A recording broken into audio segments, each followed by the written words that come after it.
Your Excellency, our elder in the region, Yoweri Kaguta Museveni, the President of the Republic of Uganda, Mr. Samaila Subairu, our good friend, President and CEO of the Africa Finance Corporation, Ministers present, CEOs, distinguished participants, delegates, ladies and gentlemen, good morning and welcome.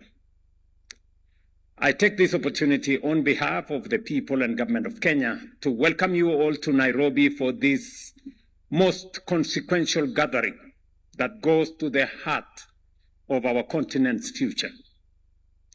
The Africa Infrastructure Summit convened by the Africa Finance Corporation is a launchpad for what we want to see into the future as Africans.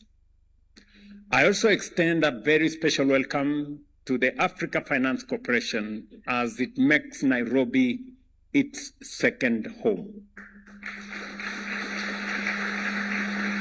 Welcome to Nairobi. Kenya is immensely honored to host the AFC's first office outside its headquarters in Lagos. The theme of this conference, to my mind, is the most critical and vital conversation on our development as African nations and also as a continent. We meet against the backdrop of global economic shocks and disruptions arising from the war in the Gulf. From the war in Ukraine a few years to the war in the Gulf in a few weeks. Africa today produces approximately 10 million barrels of oil per day, which is about 10% of global output. Yet, paradoxically, we remain net importers of petroleum products to the tune of 120 million metric tons annually at a cost of about $90 billion. At an average export price of $75 per barrel, Africa's crude production is valued at roughly $270 billion each year. However, it is this same production, if this same production were refined domestically and exported as finished products at an average price of US $800 per ton, it would generate over $500 billion. This represents foregone income of about $230 billion, which is nearly 7.5% of our GDP from just one resource. This does not even account for the additional gains from downstream industries such as plastics and fertilizers, which we currently import and which we could add another 2 to 3% of our GDP. Excellencies, what point am I trying to make? Africa's place in global trade is defined by a structural imbalance that requires our urgent attention. According to the UN Trade and Development, the continent continues to export predominantly raw materials, minerals, fuels, and agricultural commodities, while importing the very products manufactured from those same resources. In many of our economies, over 60% of exports remain commodity-based, while we import nearly 3 times more manufactured goods than we export. It should not surprise us, therefore, that manufacturing has stagnated at about 10% of GDP for the last 2 decades. As long as this pattern persists, our growth will remain constrained, our economies will remain vulnerable, and our full potential will be unrealized. The leaders of the 50s and 60 years ago may be excused. Our continent then had a population of only 350 million people, largely rural and with limited purchasing power. Today, with a population of 1.5 billion people and a middle class of between 300 and 350 million people, we have no such excuse. We cannot continue to export raw materials and importing finished products made from them. The conversation we will have over the next 2 days must therefore be truly definitive on the way forward in terms of manufacturing and value addition. In this room, we have political leaders, we have industrialists, captains of industry, financiers, everyone required to move this agenda from aspiration to implementation. That is why I propose 3 key action points. First, we must strengthen our political resolve to deepen regional integration. Our countries possesses complementary endowments, including natural resources in one country, energy resources in another country, and an optimal location for industrial processing in the next country. This must be connected through infrastructure, roads, rail, ports, and electricity grids, so that raw materials and intermediate goods can move freely across borders. Equally important, the benefits of such integration must be shared equitably, ensuring that national boundaries do not impede the full realization of a common market with the free movement of goods, capital, and people. Second, we must establish regional platforms for strategic industries. It is worth recalling that the European Union began as the European Gold and Steel Community in 1951. Our East African community is richly endowed with renewable energy, the full spectrum of minerals driving the global energy transition, including copper, cobalt, nickel, manganese, graphite, lithium, and rare earth elements in Kenya, in Uganda, in Tanzania, in Burundi, in Rwanda, in DRC. We're all members of one community. I remember last evening talking to the president of Burundi on the possibilities that exist with the rich resources that exist in Burundi. I remember discussing with President Samia Suluhu this week. I put a phone call to President Museveni last week on this whole setup. And I want to thank you, Mzee, for finding time to be here. So that we can demonstrate leadership at the highest level to move this process forward. We must now move deliberately to pool these resources and position ourselves competitively in the global green manufacturing arena. However, we cannot achieve competitiveness without affordable energy, making large-scale investment in renewable energy an urgent priority, and ensuring that the resources that we have in our region, including the oil we have in Uganda, the little oil we have in Kenya, we must find the mechanism to leverage on these resources and drive our industrialization. Third, we must harness African capital. As the saying goes, he who pays the piper calls the tune.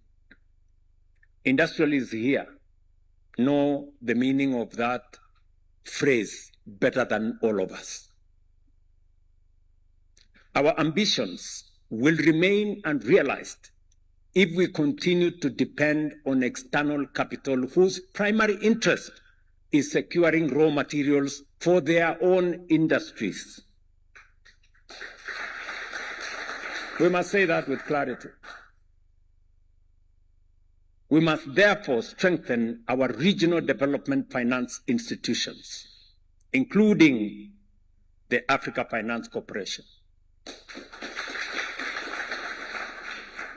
And I want to inform the Africa Finance Corporation fraternity that as you set up office in Nairobi, the Kenya government is going to enhance its equity by $25 million.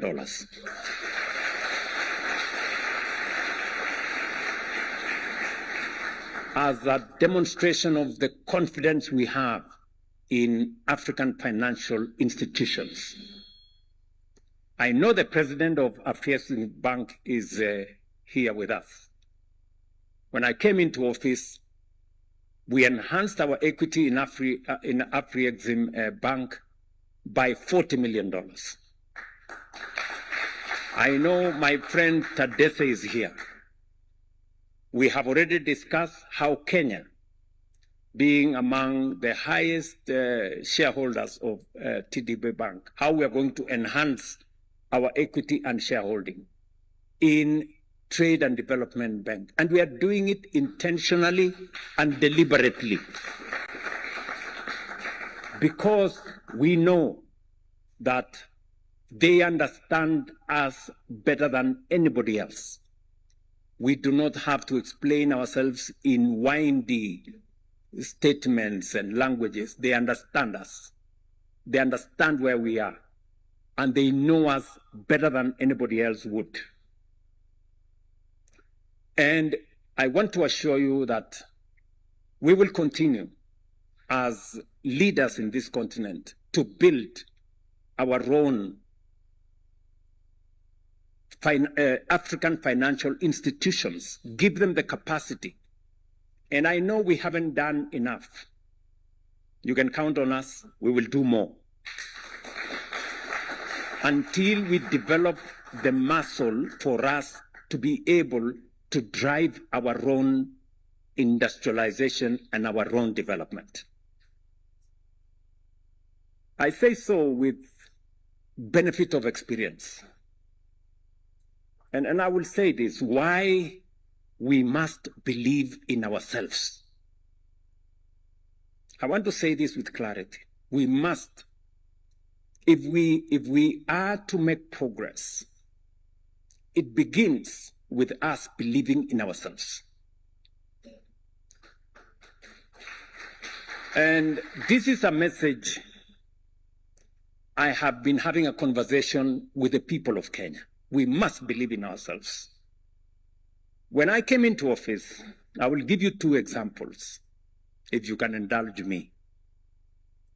When I came into office, we had a serious fuel crisis in the country. There were queues in our petrol stations. The first lot of people to come to see me, even before I left my former office, were oil marketers. And they told me, Mr. President-elect, we are facing a stock out. We do not have dollars. We have a crisis. And it became my first assignment, maybe baptism by fire, on my first day in office. And we figured out with my team, how do we deal with this?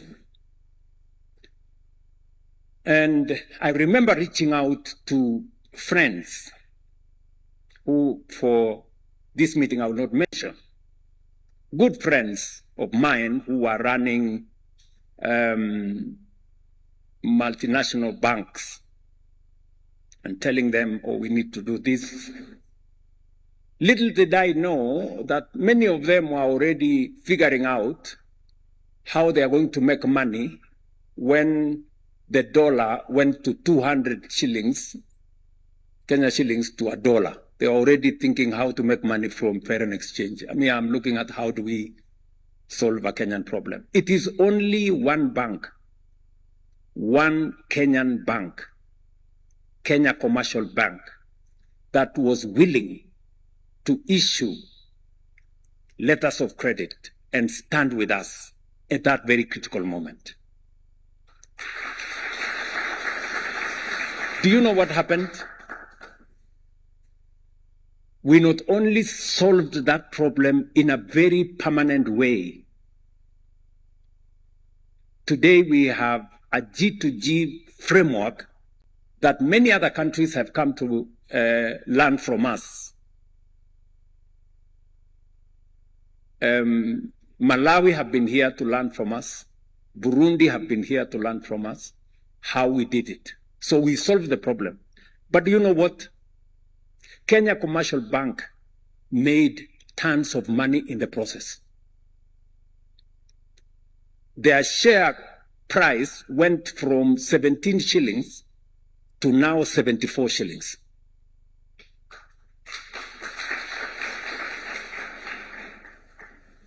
You know, if there was a case for believing in ourselves,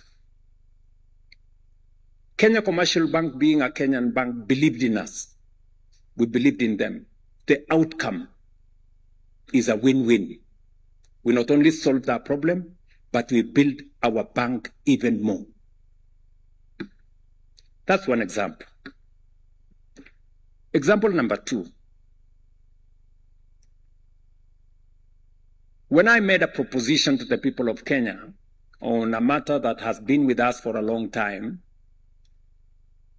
on how do we deal with the challenge of housing. And it's a conversation we've had for long as Kenyans, possibly 25, 30 years of conversation.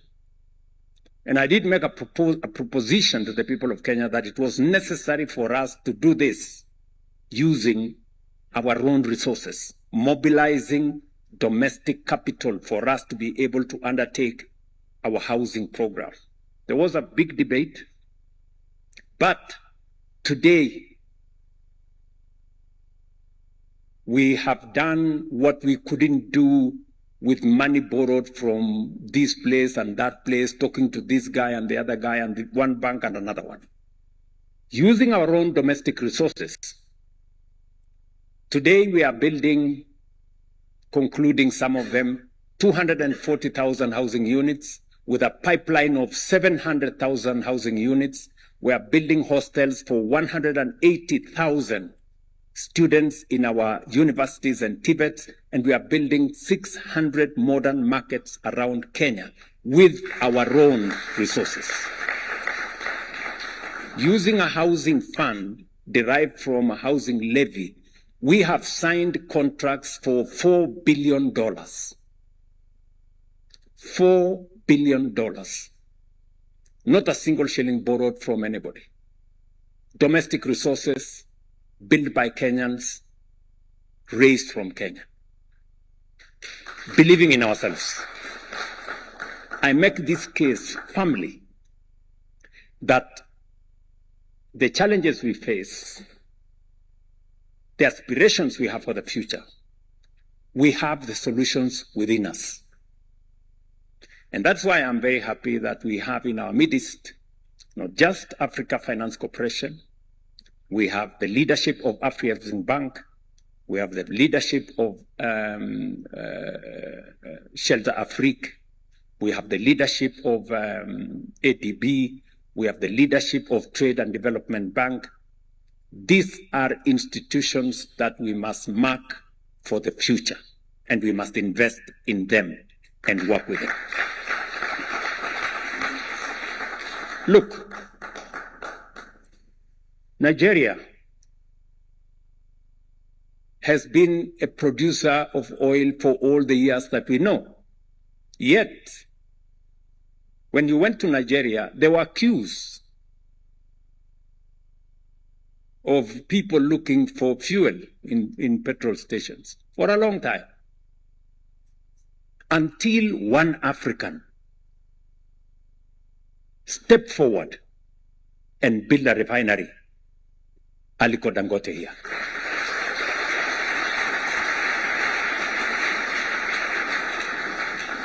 The solution wasn't in Europe. It wasn't in Asia. The solution was in Nigeria. For a problem that disturbed Nigeria for years. I dare say, ladies and gentlemen, we have in this room, we have the political leadership, we have the industrialists, we have the financiers to transform our continent, and we must waste no time looking any further.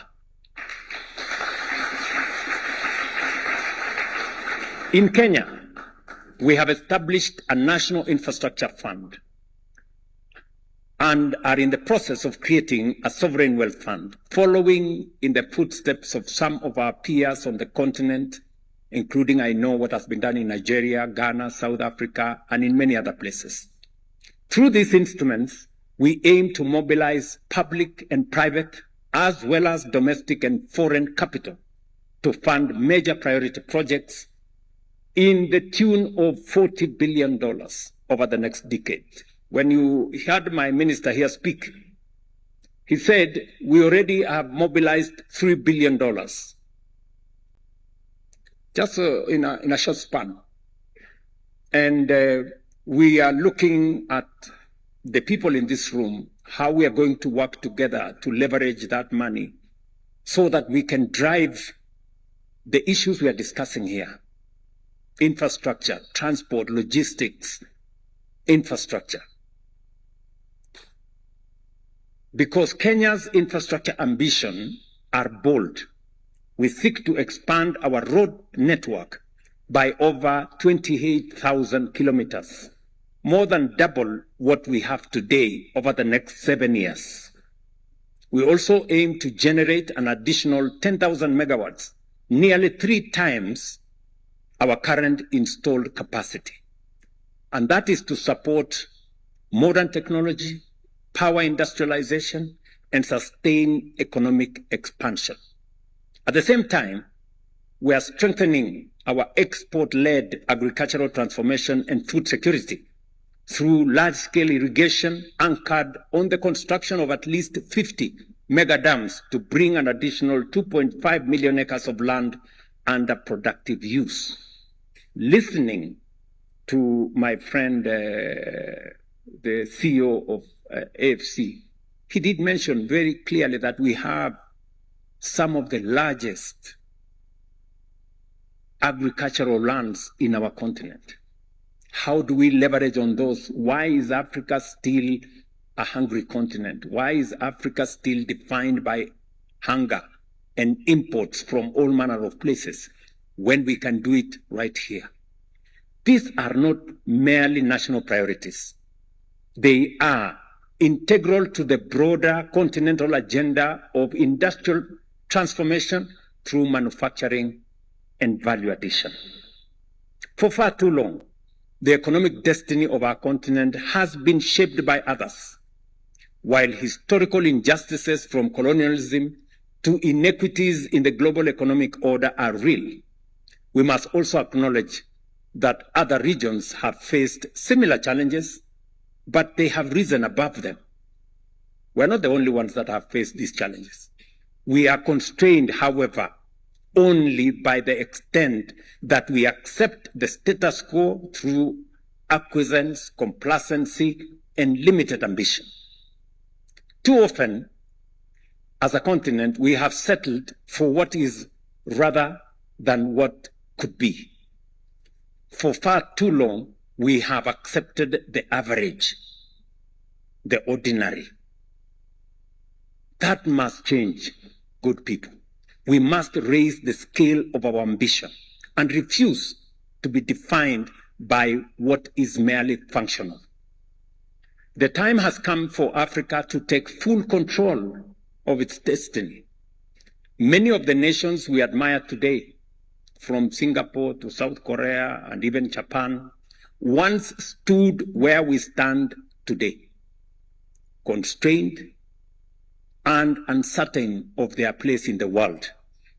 but they made choices that made the difference. Through disciplined leadership, bold policy, and unrelenting commitment to progress, they rewrote their future. And they did not do so over centuries. They did so within a single generation.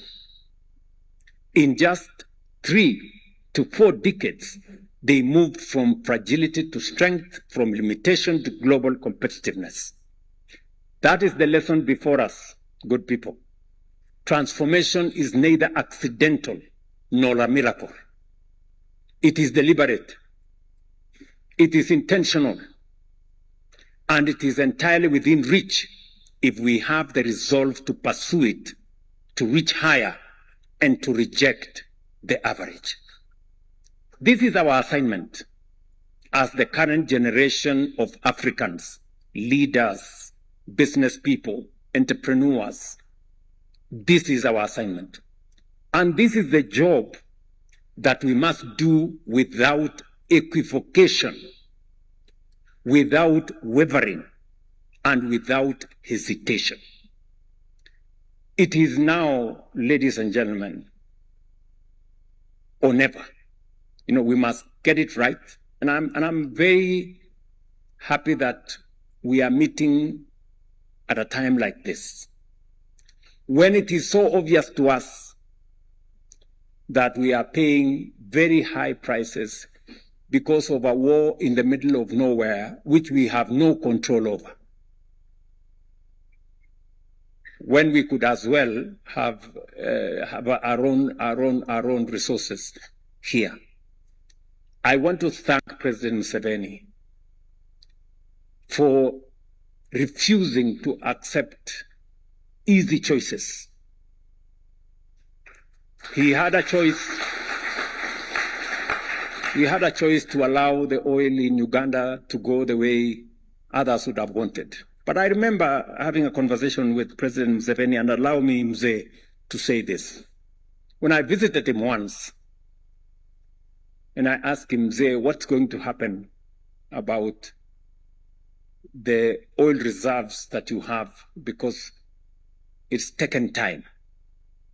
And I remember Mzee telling me, look, young man, then I wasn't even president. He told me, you see, some of these people you see here, if we give them a chance, they will sell this oil at a throwaway price and go and buy perfume.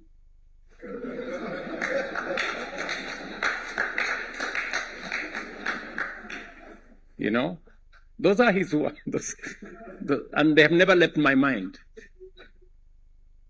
A case of people making shortcuts, easy decisions, and in the process, sabotaging the destiny of a nation and a region. I am happy that we will be discussing how we are going to use our resources, whether it is the oil we have in our region or the minerals we have in our region, not to export to others, but to industrialize our own region, our countries. When the other day we divested from Kenya Pipeline because we wanted to unlock the value of Kenya Pipeline and use it for the transformation of the country, President Museveni called me and said, I want to buy 50% of Kenya Pipeline. And he told me, I don't care the price.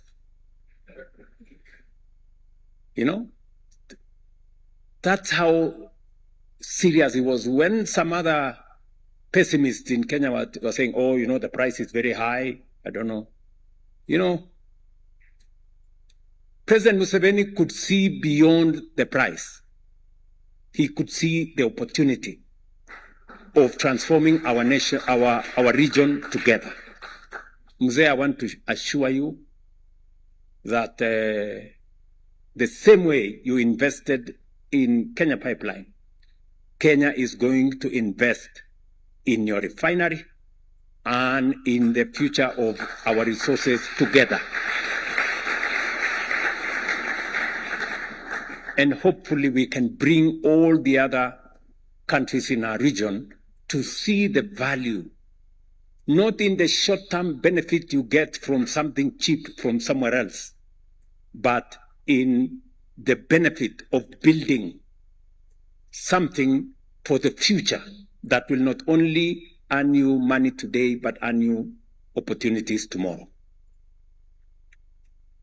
I run the risk of monopolizing this meeting, and it is not my intention to do so, and I don't want to spoil things for AFC. But allow me, ladies and gentlemen, now to take this opportunity to invite our elder,